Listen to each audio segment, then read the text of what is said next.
সূরা কাফিরুন কোরআনের ১০৯ নম্বর সূরা। এটি মক্কায় অবতীর্ণ হয়, অর্থাৎ ইসলাম যখন তার সূচনা লগ্নে, তখন এই সূরাটি নাজিল হয়। এই সূরার মোট আয়াত সংখ্যা মাত্র ৬টি, কিন্তু এই ৬টি আয়াতের প্রতিটি শব্দ যেন বজ্রের মতো গর্জে ওঠে। এই সূরায় রয়েছে তাওহীদের ঘোষণা এবং শিরক থেকে একেবারে স্পষ্ট বিচ্ছিন্নতার ঘোষণা। আজকের ভিডিওটি যদি আপনার ভালো লাগে তাহলে অবশ্যই লাইক দিন, শেয়ার করুন প্রিয়জনদের সঙ্গে, আর আমাদের channel narrative of Islam subscribe করতে ভুলবেন না। এই সূরাটি শুধু একটি ঘোষণা মাত্র নয়, এটি হলো এক ঈমানদার মুসলমানের আত্মমর্যাদার প্রতিচ্ছবি।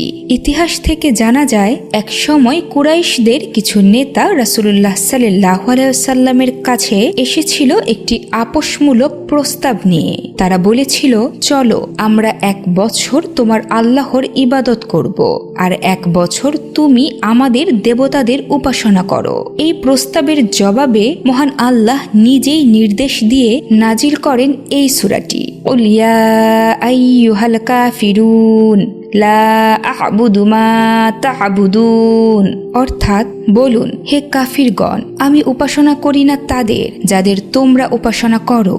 এটি ছিল ইসলামের সেই ঘোষণাপত্র যেখানে দিন ও বাতিলের মতাদর্শের মাঝে সুস্পষ্ট পার্থক্য করে দেওয়া হয়।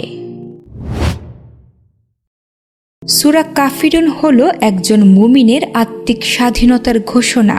এটি ঘোষণা দেয়, আমার ইবাদত একমাত্র আল্লাহর জন্য, তোমাদের উপাস্য, তোমাদের রীতি, তোমাদের দেবদেবীর প্রতি কোনো আপোষ নেই। ধর্মীয় প্রশ্নে আমি স্বাধীন, নির্ভীক এবং অবিচল। এখানে আমরা দেখতে পাই, ইসলাম এমন একটি বিশ্বাসের ভিত্তি দাঁড় করায় যেখানে সত্য ও মিথ্যার মধ্যে কোনো ধূসর রেখা থাকে না।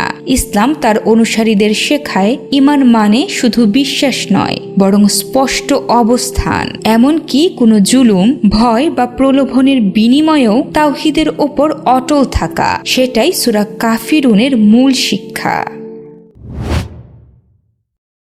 সূরা কাফিরুন শুধু তাওহীদের ঘোষণা নয়, বরং রাসূলুল্লাহ সাল্লাল্লাহু আলাইহি ওয়াসাল্লামের আমলের গুরুত্বপূর্ণ অংশও ছিল এই সূরাটি। আবু হুরাইরা রাদিয়াল্লাহু আনহু ও আব্দুল্লাহ ইবনে ওমর রাদিয়াল্লাহু আনহু এর মতো সাহাবারা উল্লেখ করেছেন, নবীজি সাল্লাল্লাহু আলাইহি ওয়াসাল্লাম ফজরের 2 রাকাত সুন্নতে সূরা কাফিরুন ও সূরা ইখলাস পাঠ করতেন। তিনি আবার মাগরিবের 2 রাকাত সুন্নতেও সূরা কাফিরুন ও সূরা ইখলাস পাঠ করতেন।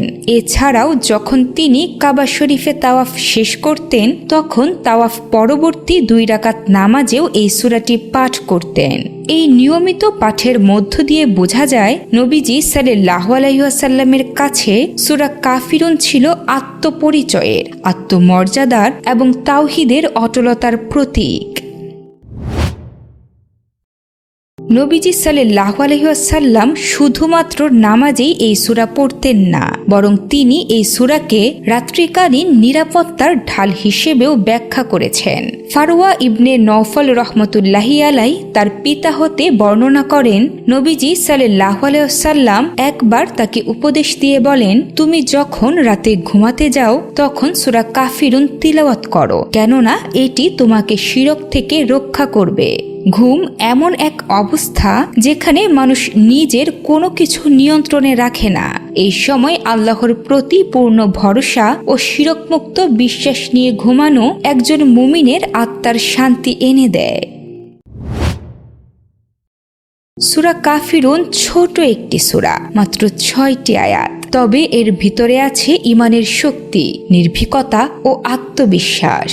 আমরা প্রতিদিন কত সময় নষ্ট করি অপ্রয়োজনীয় কাজে, অথচ এই সূরাটি পড়তে সময় লাগে না 1 মিনিটও। কিন্তু এর বিনিময়ে কি উপকার! ঈমান মজবুত হয়, অন্তরে আসে এক স্পষ্ট বিশ্বাস, রাতের ঘুম হয় নিরাপদ, শয়তানের ওয়াসওয়াসা কমে, আত্মা শান্তি পায়। আজকের দুনিয়া ভিন্ন মত, ভিন্ন সংস্কৃতি এবং ভিন্ন আদর্শে ভরা।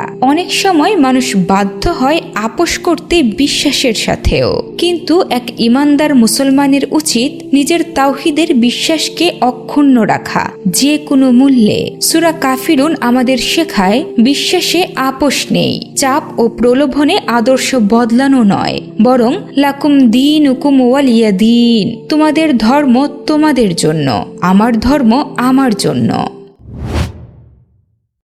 সূরা কাফিরুন আমাদেরকে স্মরণ করিয়ে দেয় আমরা মুসলমান, আমাদের আল্লাহ এক, তার ইবাদত একমাত্র আমাদের কাজ, আর তাওহীদ আমাদের জীবন পথের কেন্দ্রবিন্দু। আসুন আমরা এই সূরাটিকে প্রতিদিন অন্তত একবার পাঠ করি। ফজরের সুন্নতে, মাগরিবে অথবা ঘুমোতে যাওয়ার আগে পড়ার অভ্যাস গড়ে তুলি। এতে আমাদের ঈমান হবে আরো দৃঢ়, অন্তর হবে শিরক মুক্ত ও আল্লাহমুখী। আপনি যদি এই ভিডিও থেকে উপকার পান তাহলে অবশ্যই লাইক দিয়ে আমাদের উৎসাহ দিন।